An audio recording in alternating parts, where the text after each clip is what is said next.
பார்த்தீங்கன்னா வெளியில் மொறுமொறுப்போடு இருக்கும், உள்ளே நல்லா சாஃப்டாக இருக்குங்க. ஈவினிங் ஸ்நாக்ஸு வெறும் பிஸ்கெட் அந்த மாதிரி கொடுக்காம இந்த மாதிரி ராகி மாவுலையும் ட்ரை பண்ணி பாருங்கள். ரொம்ப டேஸ்ட்டாகவும் நல்லாவும் இருக்குங்க.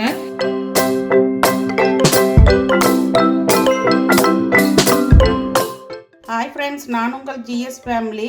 இன்றைக்கி ஹெல்த்தியான ஒரு ஈவினிங் ஸ்நாக்ஸ் பார்க்கலாங்க. பார்த்தீங்கன்னா ராகி மாவு வச்சு நான் பக்கோடா டைப்பில் செய்ய போகிறேங்க. பார்த்தீங்கன்னா 1 கப்பு ராகி மாவு, அரை கப்புக்கு கொஞ்சம் கம்மியாக அரிசி மாவு எடுத்துக்கோங்க. சால்ட்டு, கோதுமை மாவு இந்த ஸ்பூனில் 2 ஸ்பூன் போட்டுக்கோங்க, டேஸ்ட் நல்லாயிருக்கும். அடுத்து பார்த்திங்கன்னா பெருங்காயத்தூள், ப்ளெயின் மிளகாய்த்தூள், அதுக்கப்புறம் ஒரு வெங்காயம் இந்த சைஸில் நான் 4 வெங்காயம் எடுத்துருக்குறேங்க. உங்களுடைய விருப்பத்துக்கு தகுந்த மாதிரி வெங்காயம் சேர்த்துக்கோங்க. பச்சை மிளகா 1 பெருசு எடுத்துருக்குறேன். இஞ்சி பூண்டு பேஸ்ட்டு ஒரு அரை டீஸ்பூன் போட்டுக்கோங்க.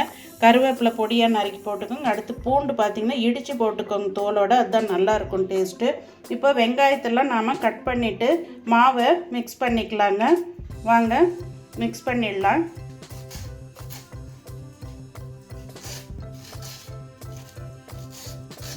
நீங்கள் சாப்பரில் போடுறதுனால போட்டுக்கலாம், இல்லை லேயராக பிரியாணி போடுற மாதிரியும் போட்டுக்கலாம். இது எல்லா இடத்துலையும் ஈவனாக வரணுன்ட்டு தான் நான் இந்த சைஸில் கட் பண்ணி போட்டுட்ருக்குறேங்க. இதே மாதிரி எல்லாத்தையும் கட் பண்ணிவிட்டு மிக்ஸ் பண்ணிக்கலாம். முதல்ல ராகி மாவு போட்டுக்கலாம். அதுக்கு அடுத்தது அரிசி மாவு, கோதுமை மாவு. போடும்போதே பரவலாக இந்த மாதிரி போட்டிங்கன்னா எல்லா இடத்துலையும் ஈவனாகிடும். அதுக்கு அடுத்தது பெருங்காயத்தூள் ஒரு 1/4 டீஸ்பூன் போட்டுக்கோங்க. ரொம்ப போட வேண்டாம், கசப்பு வந்துடும். அதுக்கு அடுத்தது பச்சை மிளகாய். நீங்கள் குழந்தைங்க சாப்பிட்றாங்கன்னா விதை இல்லாமல் போட்டுக்கோங்க.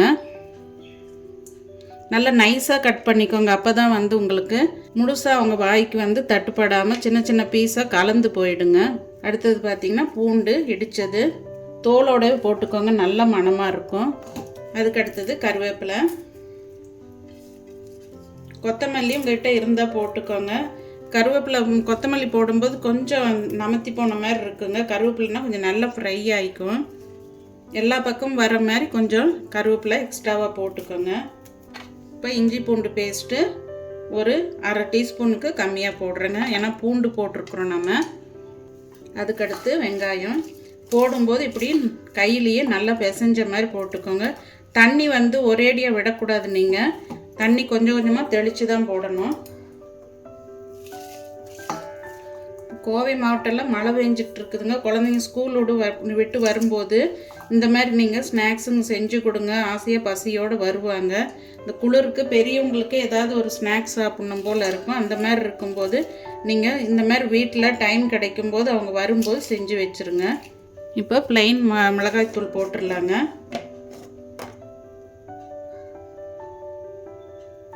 இந்த ஆயிலில் ஃப்ரை ஆகிறதுனால நம்மளுக்கு கொஞ்சம் கூடுதலாகவே போட்டுக்கலாம், காரம் பெருசாக தெரியாதுங்க. சால்ட் போட்டுக்கலாம். சோம்பு சொல்ல மறந்துட்டேங்க, சோம்பு கொஞ்சம் போட்டுக்கோங்க. மெயின் ஃப்ளேவரே சோம்பு தான். இப்போ இது எல்லாத்தையுமே முதல்ல நல்லா மிக்ஸ் பண்ணிக்கலாம். அதுக்கப்புறம் தண்ணியை தொளிச்சிக்கலாம். வெங்காயம் அதிகமாக தான் இருக்குங்க. மெயினாக வெங்காயம் அதிகமாக இருந்தால் தான் இது டேஸ்ட்டு நல்லா இருக்கும். எடுத்தவொடனே நிறைய விட்டுறாதீங்க. இப்படி கொஞ்சம் கொஞ்சமாக தொளித்து எல்லாமே அதில் அப்படியே நல்லா மிக்ஸ் ஆகிற மாதிரி பண்ணிகிட்டே கொஞ்சம் கொஞ்சமாக தெளிங்க. அப்படியே தெளிச்சுட்டு நான் பிசைஞ்சிட்டு காட்டுறேங்க. பாருங்கள், பிசைஞ்சாச்சு. மாவு இப்படி பிடிச்சா கொழுக்கட்டை மாதிரி பிடிக்க வரணும், உதுத்த வரணுங்க. இந்த பக்கோடா மாதிரி போடுறதுக்கு இதுதான் பக்குவம். இப்போ உப்பு காரம் எல்லாம் சரி பார்த்துட்டு, உப்பு மட்டும் கொஞ்சம் பத்தலைங்க போட்டுக்கிட்டேன். இப்போ எண்ணெய் காஞ்சிட்ருக்கு, நாம் சுட்டுடலாங்க. இப்படி உதுத்த மாதிரி போட்டுக்கோங்க. மொத்தமாக போட்டிங்கன்னா வேகிறதுக்கு லேட் ஆகும். இப்படி சும்மா இந்த பீஸ் அளவுக்கு கிள்ளி போடுற மாதிரி போட்டுக்கோங்க. அப்படியே சும்மா ட்ரை பண்ணி பாருங்கள். அதெல்லாம் பயந்துகிட்டே இருந்தால் எதுவுமே செய்ய முடியாது. தப்பானா யார், நம்ம தானே சாப்பிட போகிறோம், அவ்வளோதாங்க. ரொம்ப ஹை ஃப்ளேமில் வைக்க வேண்டாம், அப்புறம் கறியிடும். ஏற்கனவே ராகி கலருக்கு அதுக்கும் பிளாக் கலரில் ஆகிடுங்க. ஓரளவு போட்டதுக்கப்புறம் கொஞ்சம் குறைச்சிக்கோங்க. ஓரளவுக்கு வெந்ததுக்கப்புறம் கொஞ்சம் களைச்சி விட்டுக்கோங்க. பாருங்கள், நல்லா வெந்துருச்சு. இந்த மொறுமொறுப்பு தன்மை நீங்கள் கரண்டியில் எடுக்கும்போதே அந்த சவுண்டு கேட்கும் பாருங்கள். இதுதான் பக்குவம். இது சவுண்டு கேட்குதுங்களா? இந்த மாதிரி பக்குவத்தில் எடுத்துக்கோங்க. நம்ம ஆனியன் கொஞ்சம் எக்ஸ்ட்ரா போட்டிருக்குறோம். ஆனியன் எங்கள் வீட்டில் அவங்களுக்கு பிடிக்கும்ன்ட்டு. உங்களுக்கு ஆனியன் வேணுன்னா குறைச்சி போடுறதுனால போட்டுக்கோங்க. ஈஸியான டிஷ்ஷு தாங்க, ஒன்றும் சிரமப்பட வேண்டியதில்லை. மாவு வீட்டில் இருந்தால் போதும். வெங்காயம் மட்டும்தான் அறிய போகிறோம். நாம் இஞ்சி பூண்டு பேஸ்ட் எல்லார் வீட்லேயுமே இருக்கும். டக்குன்னு இது செஞ்சிடலாங்க. ரொம்ப சிரமம்லாம் இல்லை, ஹெல்த்தியும் கூட.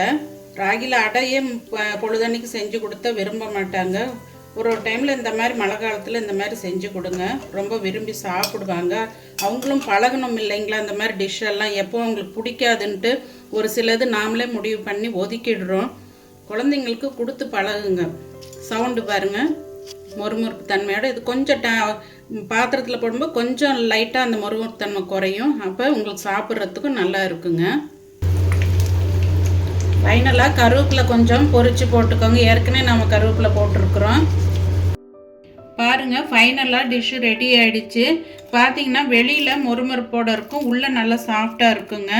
பாருங்கள், ஆனியன்லாம் நல்லா இருக்கும். சாப்பிட்றதுக்கு ஹெல்த்தியாகவும் இருக்கும். ஈவினிங் ஸ்நாக்ஸு வெறும் பிஸ்கெட் அந்த மாதிரி கொடுக்காம இந்த மாதிரி ராகி மாவுலையும் ட்ரை பண்ணி பாருங்கள். நான் சொன்ன மெஷர்மெண்ட்டில் ட்ரை பண்ணுங்கள். ரொம்ப டேஸ்ட்டாகவும் நல்லாவும் இருக்குங்க. வறுக்கும் போதே உங்களுக்கு வாசனை நல்லா தெரியும். நான் சொன்ன அதே அளவுகளில் செய்யுங்க, ரொம்ப டேஸ்ட்டாக இருக்கும்.